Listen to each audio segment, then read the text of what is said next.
और जस्टिस यशवंत वर्मा के मामले में अब नया मोड़ आ गया है। सुप्रीम कोर्ट ने जज यशवंत वर्मा के ट्रांसफर से इनकार कर दिया। सुप्रीम कोर्ट का कहना है कि अभी कॉलेजियम ने कोई सिफारिश नहीं की है।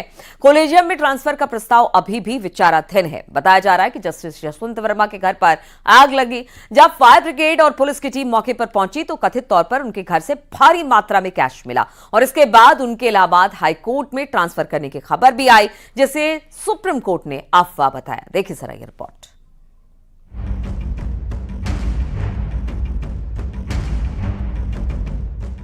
दिल्ली हाई कोर्ट के जज जस्टिस यशवंत वर्मा चर्चा में हैं। वजह उनका कोई अनोखा फैसला नहीं, कथित तौर पर उनके घर से मिला कैश है।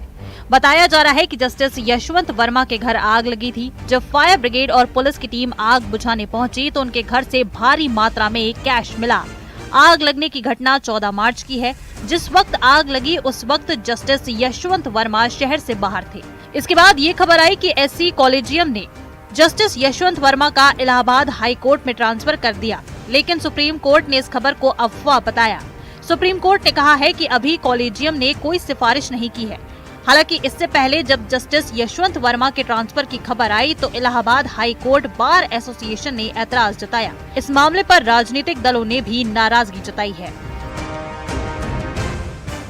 जज के घर पे 15 करोड़ रुपया कैश मिल रहा है, उसको घर वापसी का इनाम दिया जा रहा है। क्या हाईकोर्ट, इलाहाबाद हाईकोर्ट क्या डस्टबिन है, कचरा बिन है? करप्शन के खिलाफ हाईकोर्ट बार बिल्कुल स्ट्रांग फुटिंग पे खड़ा है। हम उसका स्वागत यहां नहीं होने देंगे। उनका ज्वाइनिंग अगर होती है, we will sine die the high court, lawyers will abstain from work. In the public space, if that is correct, it is indeed a very, very serious matter. The report suggests that the Supreme Court Collegium has taken cognizance of it, and if so, we should wait for what the Supreme Court Collegium finally decides about this matter. कोई भी संस्था और व्यवस्था अब पाक साफ नहीं है।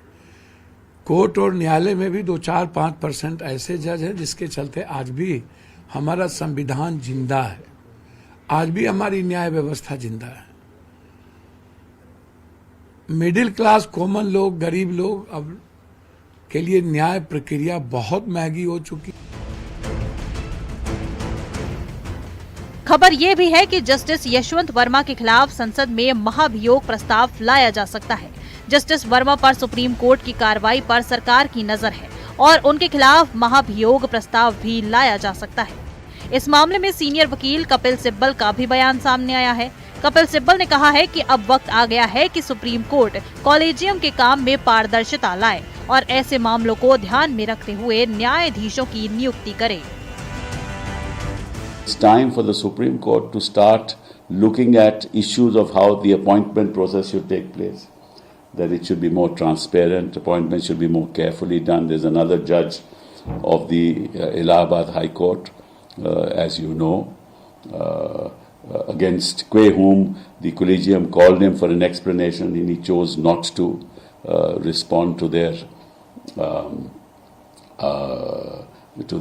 direction that he should apologize. Justice Yashwant Verma के घर मिले कैश का मुद्दा संसद में भी उठा।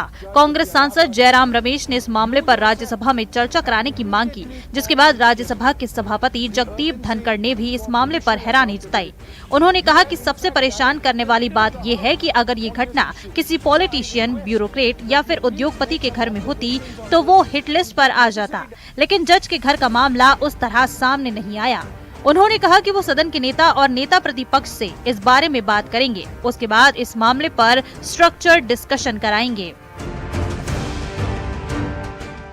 A bureaucrat, an industrialist immediately, and therefore systemic response which is transparent, accountable, effective, I am sure will be on the way.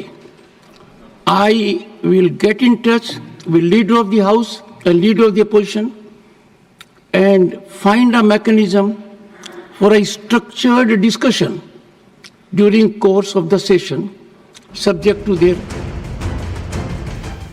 Supreme court ने साफ कर दिया है कि फिलहाल जस्टिस यशवंत वर्मा का ट्रांसफर नहीं होगा। कॉलेजियम में प्रस्ताव अभी भी विचाराधीन है। सुप्रीम कोर्ट ने दिल्ली एचसी के चीफ जस्टिस से भी राय मांगी है, लेकिन जस्टिस यशवंत वर्मा को लेकर बहस जरूर छिड़ गई है।